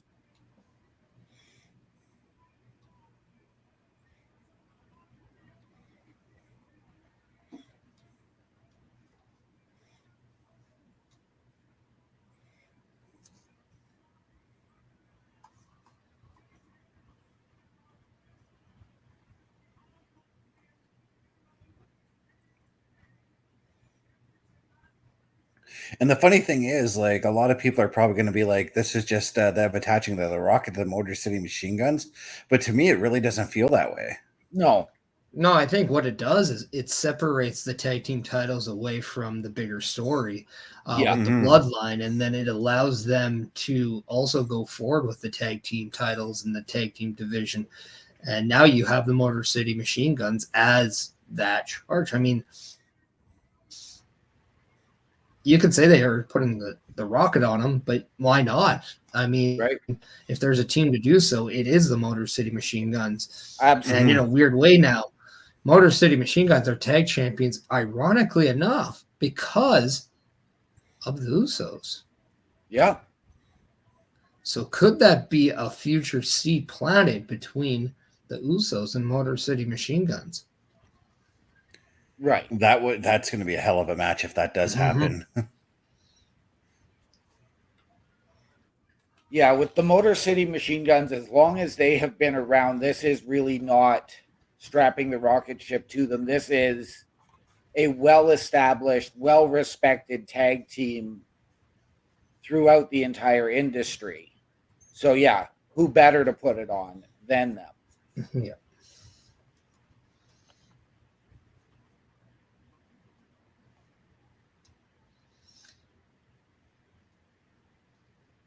And with the exception of Nia Jax, every champion on SmackDown where it's ran by someone who used to work at TNA have worked with TNA or Impact Wrestling in the past. LA Knight has Eli Drake, Cody Rhodes, and now Motor City Machine Guns.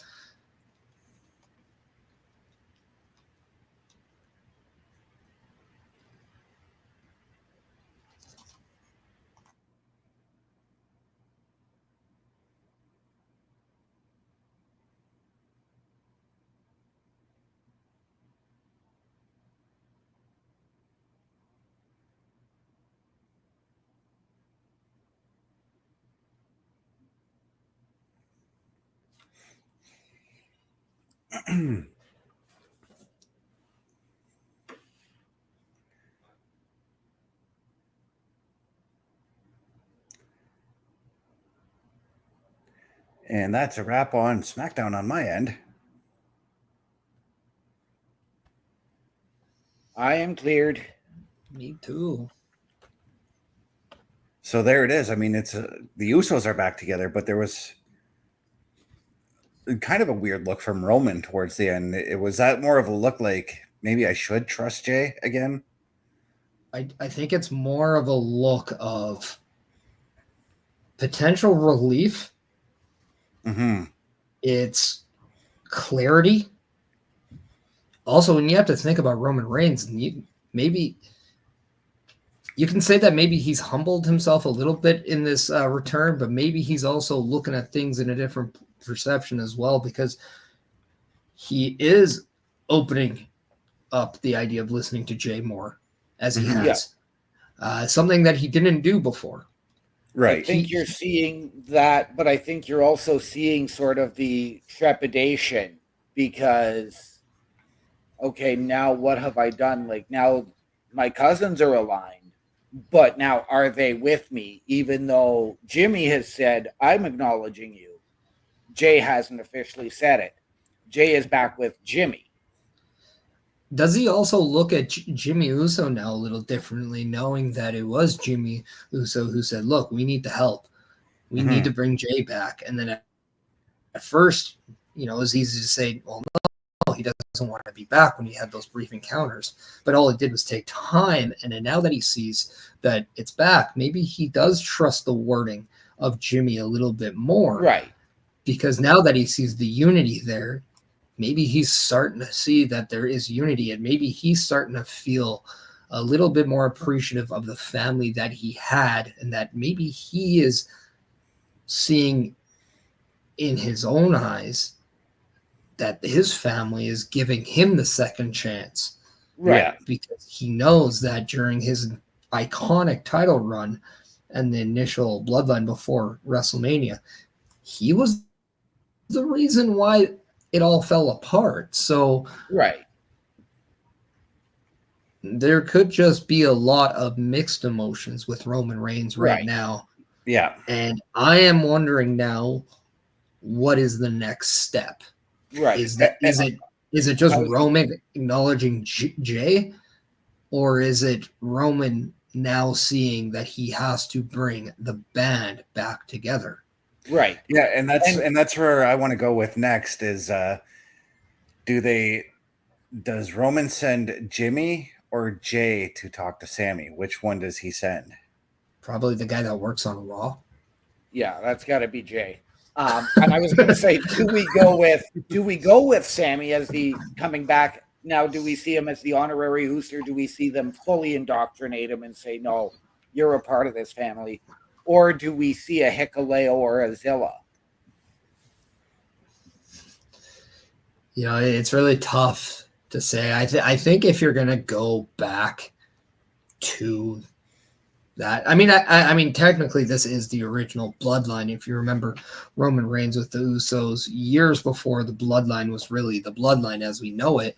They did that trio thing for a brief time. If you remember when Roman Reigns had dog food put on his head, that around that time frame. They did call themselves the Bloodline. They just did. never picked up like it has. I mean, I think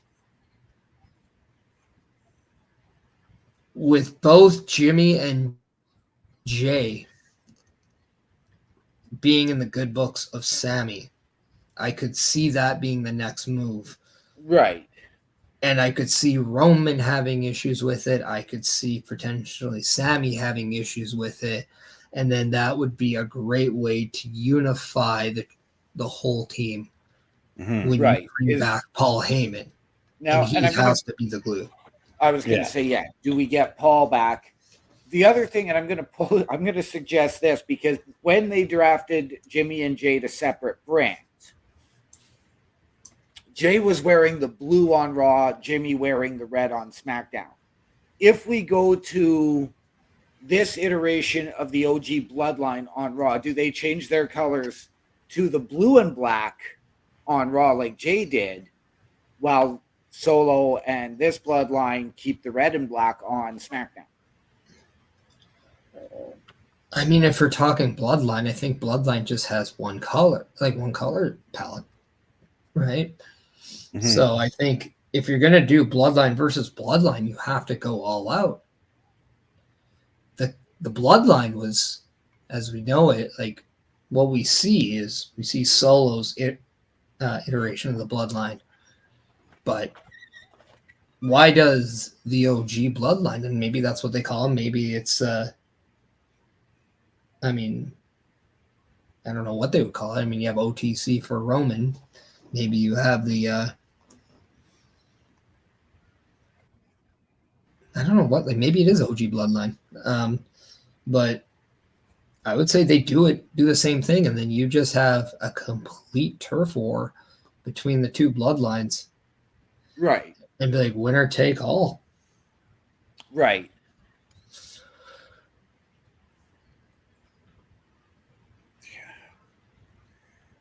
And I mean, now where do we see Dwayne fit into all of this? I think Dwayne is the one who decides who is that winner that takes all. And I have a feeling he is going to cause Solo's team to win, and that is the beginning to the him versus Roman match. Do we see maybe Dwayne come out? I'll even go as early as next week and say, like, Roman, you are still the tribal chief. And so he's going to team with, he'll be the first guy in to team with Roman and the Usos, maybe even over Sammy, to then do what you're suggesting and cost that team to lose.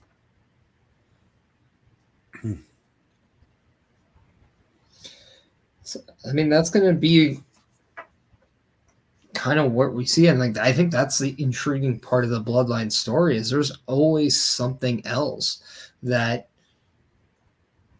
everything either builds to or that needs to happen. So whether it's first, do we bring Sammy in? Do we bring back Heyman? Okay, then there's The Rock. Okay, and then you got to do the match between the bloodlines. Okay, does somebody turn on who? Does somebody implode on one side? Who is that? And then why? And then you have all that story going on. So, like, I mean, there is so much still to unravel here. Right. Do we see a third group of the bloodline led by The Rock with a Hikuleo, with a Zilla? One thing that I think would be very intriguing here is that the person who decides which bloodline wins, think about it. It makes all the sense. It's Rikishi, because he has sons on both teams, but he does it for The Rock. Right. Because when Rikishi did that for Dwayne, and he said that was really the first time we saw any member of the Samoan family acknowledge somebody else. Right. Mm-hmm. So when you think about it, Rikishi could say, I did this because I had two sons that are already bona fide in the Hall of Fame with the tag run. But Solo hasn't gotten his yet. Right. The Rock chose Solo. I've always done it for The Rock, and I will still do it for The Rock. And The Rock wanted Solo. Right. I all good points there for what's going on with the Bloodline, but let's roll it back to tonight, guys. And what did you guys think of the show overall? Fantastic show. Again, a lot more questions that we got a lot of questions answered, and then we've got a lot more questions, as we've just discussed. I am excited for this direction that WWE is headed on as a whole. And let's just keep it flowing. I think you got a lot to unravel with not just, obviously, the Bloodline, but we saw new tag champions. We also saw development stories going on with Kevin Owens and Randy Orton. And that match is now set for Crown Jewel. Yeah. We saw LA Knight kind of determine his fate for what he does next with the U.S. title, and that is the triple threat also announced for Crown Jewel. We're seeing more developments going on with Nia Jax and the face-to-face she's going to have next week with Liv Morgan. So we've now tackled all championship titles. We saw the first and only speed champion on the women's side in action, against Naomi. Yes, and let's not forget next week we have that four-way women's match between Lash, Piper, Io, and Bianca. And let's not forget too, we also saw another, going back to Nia Jax, we saw a bit of a tease for the potential babyface turn of Tiffy. Mm-hmm. I'm going to call her Tiffany Stratton because I'm sure that only one person in this world can actually really call her Tiffy. And it ain't us. And I mean, let's be fair too. Referring to that gentleman in Ludwig Kaiser, we've got that tag match coming up next week. Yep. Yeah. And I'm going to pose this one. Do we see Giovanni Vinci, who suffered those two quick defeats a month ago and has been back off of TV, do we see him come out and either cause a distraction for Cody or back up his former running buddies in Imperium? See, I don't know if he does, considering how they kicked him out. I think it'd be very intriguing if Giovanni does something with Kaiser, as that was kind of the guy who really did the kicking out. And then you're like, oh, okay, well, then maybe he takes Kaiser away from the tag match. And then you're thinking, oh, okay, now it's a 2-on-1. But then we see Kevin Owens get the last laugh. And maybe that's how we end SmackDown, with Kevin Owens kind of taking out both Randy Orton and Cody Rhodes. And maybe he holds up that championship. Right. But all in all, in my personal opinion, I found everything enjoyable about the show too. I particularly liked the tag team title, the tag team number one contenders match, followed by the tag team title match. Mm-hmm. I really thought that the number one contenders final was going to be a 40-minute match. I'm glad it wasn't at the same time, because now it all makes sense with everything that did take place. But yeah, and once again, it's got me just it was one of those shows again that left you with many more questions, as OMDU alluded to, and it's got me looking forward to Monday night or next Friday, where we may get answers from the questions that were posed tonight. Right. And I'm going to ask this: do we get Roman and the Usos showing up on Raw to get maybe interrupted by Sammy saying, what are you guys doing? Or do we get them to just come out and ask Sammy to come out? Or do we just get a one-on-one conversation between Jey and Sammy? I was gonna say I think that's where we go with Jey on Raw, and then Sammy shows up and is like, "What are you doing? We left these guys, you know." Right. I mean, you can look at it too. I mean, think about this. Think about the parallels we have here, because we very well could see something very similar on SmackDown on Raw with Sami Zayn getting maybe upset with Jey Uso. Mm-hmm. We maybe could see Sami Zayn getting upset with Jimmy Uso because of same things, right? Like, it's like, oh yeah, like Jimmy Uso, you left the bloodline once. Jey, you've left the bloodline. I left the bloodline. In fact, we were all kicked out of the bloodline at one point. Yeah. Right. It's like, and now you guys go back? Why? Who does that remind you of on SmackDown? Just his best friend, Kevin Owens, right? Yeah. So I'm just saying there could be something there. I do think that before we get anything to do with Sammy, we got to get roaming to acknowledge Jey Uso. Right. Now, we didn't get the one name that I had heard was supposed to be returning to action tonight, and that was Shinsuke Nakamura. Now, if they are taping next week's SmackDown or have already taped it and we got Nakamura on that show, then that might be how they did it. I'm going to assume we see Nakamura after Crown Jewel. Yeah, it'd make more sense for him to come in afterwards. Right. Because the rumor I heard is that he's coming back and then he's going to be LA Knight's next contender, possibly. Okay, see, I hadn't heard that. All I had heard was Shinsuke Nakamura returns to SmackDown tonight.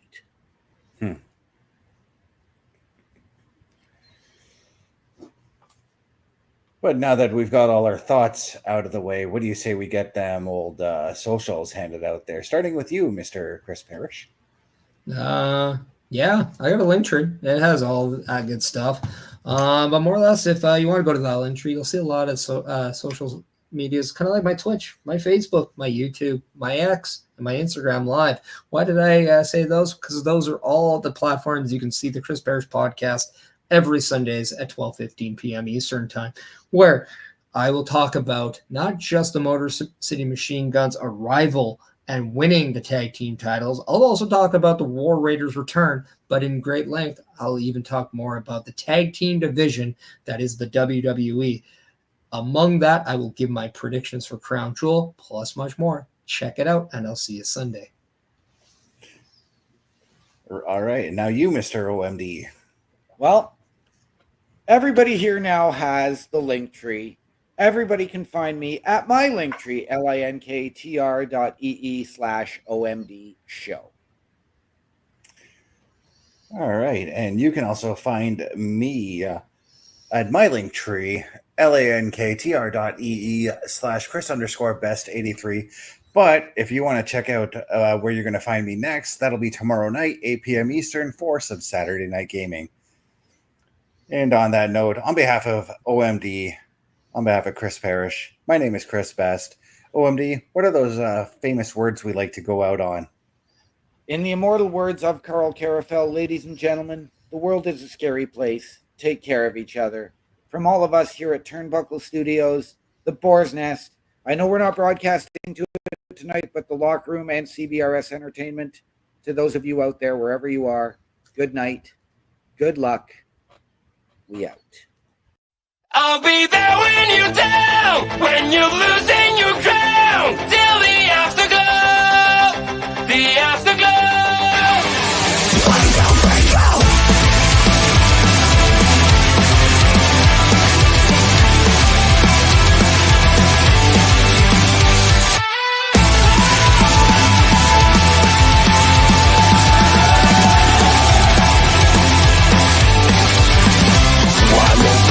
Fading away, you look so great when you gotta shine. One more thought of you's gone now, as you keep smiling at the crowd. Pressure is your best enemy, spotlights show what they wanna see. Sometimes it feels like you're under attack, you just can't break free. I'll be there when you're down, when you're losing your crown, till the afterglow, the afterglow.